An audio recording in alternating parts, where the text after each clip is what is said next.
Vamos lá, pessoal, vamos treinar aqui recursos e os meios de impugnação das sentenças judiciais, das decisões judiciais, tá? Quero trabalhar com você diversos assuntos importantes que merecem sim uma atenção especial. Quando nós falamos de recursos, você sabe que ganhou ou perdeu a ação, quem perde pode recorrer. Se eu perdi tudo, posso recorrer. Se eu perdi parte, eu posso recorrer daquilo que eu perdi. Eu posso recorrer em capítulos da sentença. Se eu não ganhei todos os meus pedidos, eu posso recorrer sim daquilo que eu pedi. Então é importante saber isso, hein? Quando eu não concordo com a sentença, é recurso. Recurso, decisão definitiva, recurso de apelação. Quando é decisão interlocutória, é agravo de instrumento. Liminar, tutela antecipada, tutela provisória, é agravo de instrumento.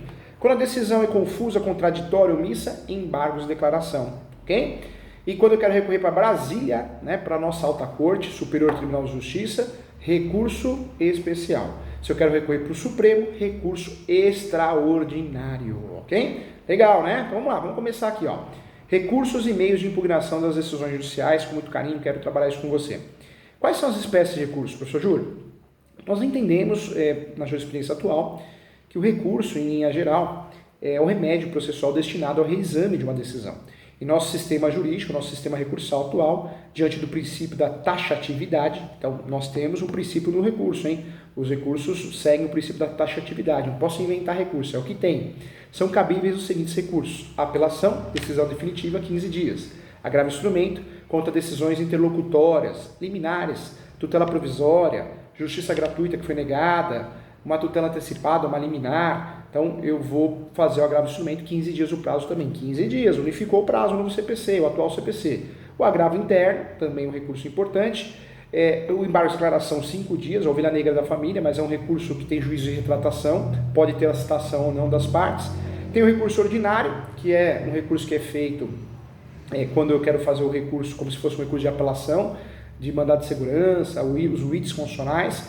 Tem o recurso especial, que é feito para o Superior Tribunal de Justiça, terceiro grau, após a decisão do recurso de apelação, o acórdão. Tem o recurso extraordinário, que é para o Supremo, né, Supremo Tribunal Federal. Tem o agravo em recurso especial ou extraordinário e embargo de divergência, tá? Esses são os recursos que nós temos. Qual que é a legitimidade recursal, professor Júlio? Eu passo para você.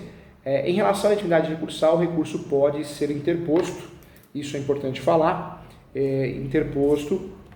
É importante, né, em relação à legitimidade processual, à legitimidade recursal, o recurso pode ser interposto pela parte vencida ou sucumbente e também pelo terceiro prejudicado, desde que demonstre o nexo de interdependência entre o interesse de intervir e também a relação jurídica submetida à apreciação judicial.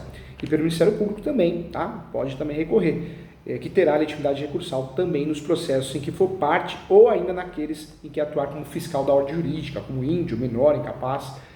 A exceção, a legitimidade do advogado para recorrer em nome próprio no que tange aos honorários advocatícios fixados em seu favor, não tendo, contudo, legitimidade para, em nome próprio, interpor recurso em prol dos interesses do chamado constituinte, tá? Então isso é importante. Da desistência e da renúncia do recurso. É relevante destacar, sim, que o recorrente poderá desistir do recurso interposto a qualquer tempo, sem anuência do recorrido ou dos litisconsortes. A desistência não impede, todavia, a análise de questões cuja repercussão geral tenha sido reconhecida ou que o objeto recursal tenha sido afetado em relação ao regime do julgamento, né, de recursos repetitivos. Nesses casos, gente, eu trago para você que a questão jurídica da qual se versa o recurso será decidida, porém, em decisão que não produzirá efeitos entre as partes em virtude da desistência ocorrida, tá? Então é importante. No meu sentido, eu quero trazer para você que o recorrente poderá também renunciar ao direito de recorrer, independentemente da aceitação da outra parte. Assim, enquanto a desistência ocorre após o recurso ser interposto, a renúncia é anterior, né, à interposição. Paga para nascer, paga para viver, paga para morrer, paga tudo nesse país, né? Então, para recorrer, paga sim, mas eu posso pedir justiça gratuita, essa justiça gratuita pode ser deferida. Eu posso pedir justiça gratuita a qualquer momento. Tem que fazer a leitura obrigatória do artigo 292 do Código de Processo Civil, que vai tratar do valor da causa, e o artigo 98, que vai tratar da justiça gratuita. São leituras obrigatórias, hein? Então, justiça gratuita também, tá? Tem que falar sobre isso também, não pode deixar. No tocante às custas processuais recursais, e que não se tratando de processo em autos eletrônicos, deverá o remetente comprovar no ato da interposição do recurso a realização do preparo em valor correto, né? Exceto em relação às pessoas legalmente dispensadas do preparo, que seriam o MP, Ministério Público, a União, o Estado, o município e o Distrito Federal.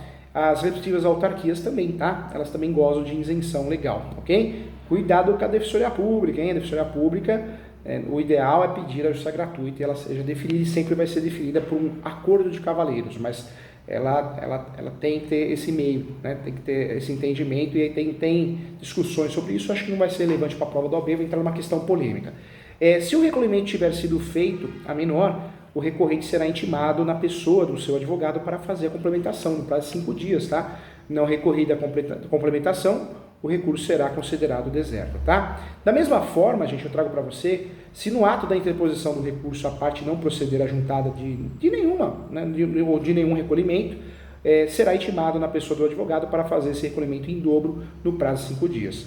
Não realizado esse pagamento de maneira correta, ocorrerá a deserção, a deserção, esse é o termo, deserção. Salientando que nesse caso não se aplica a possibilidade de complementar a ação de valor, perdeu perdeu o direito de recorrer, né? É um problema.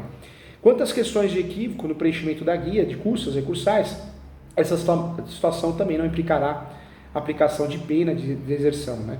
Cabendo ao relator, nas hipóteses de dívida, quanto ao recolhimento, intimar o recorrente para sanar o vício também em 5 dias.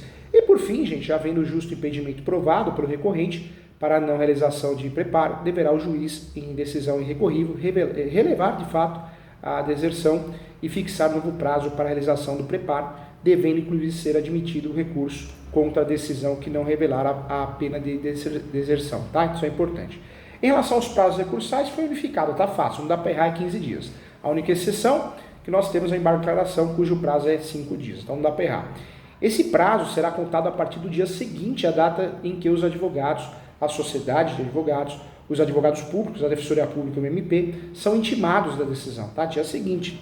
Se a decisão for proferida em audiência, as sentenças, as partes, né, for proferida em audiência, ou seja, tem uma sentença ali na audiência, difícil ocorrer isso atualmente, as partes poderá, de fato, ou melhor, as partes reputarão, né, intimadas pela mesma no mesmo dia e começa a contar o prazo recursal, a contagem do prazo recursal, tá? Então, um ponto importante. Quero trazer para você que se durante o prazo para interposição de recurso ocorrer o falecimento da parte ou do advogado, ou ocorrer ainda, caso fortuito, força maior, já tive um caso, eu até expliquei em aula, que o fórum estava com cupim, comendo o fórum inteiro, o fórum estava caindo, né, numa cidade do interior do Brasil. Então, caso fortuito, força maior, pode ficar suspenso também o prazo recursal, tá? Que depois será restituído em proveito da parte. Em relação ao herdeiro também, o sucessor, e contra quem ameaça contra uma ameaça de correr novamente depois da intimação, tá bom? Não poderia deixar de lado, é um recurso que sempre cai na prova da OAB, é o recurso adesivo. Tem que saber o que é recurso adesivo. O recurso adesivo é o chicletinho. Por quê? Alguém recorreu, então eu vou recorrer também.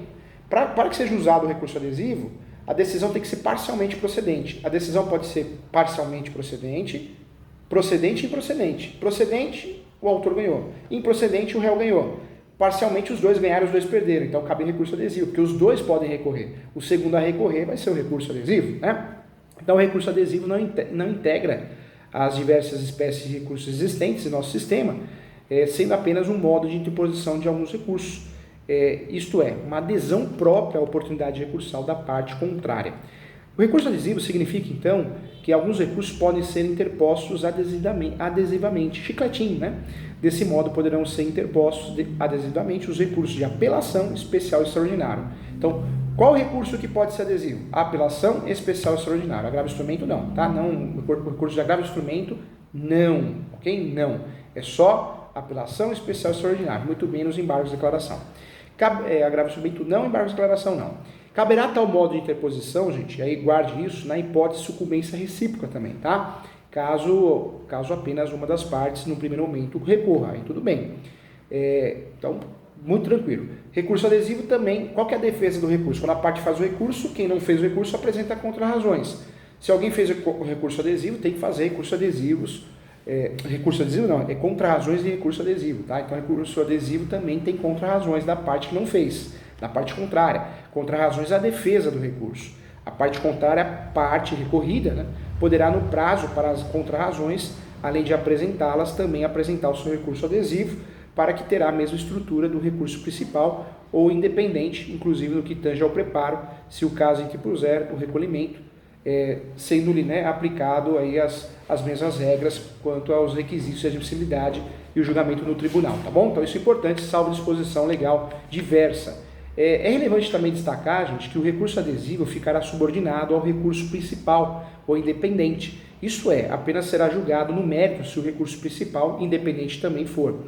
Quero trazer para você que o recurso adesivo não será conhecido se houver desistência do recurso principal e se ele for declarado inadmissível ou deserto. Dessa forma, diversamente, conhecido ou não provido, o recurso principal, o recurso adesivo, poderá ou não ser reconhecido. E se ausente outro requisito de admissibilidade de recurso, também, né, é o caso, se conhecido, provido ou não, sendo descabida a exigência da vinculação do mérito entre o recurso adesivo e o recurso principal, tá bom? Então isso é importante também. Nós vamos trabalhar no próximo bloco, recurso por recurso, eu espero você, tá bom? Um abraço e até a próxima.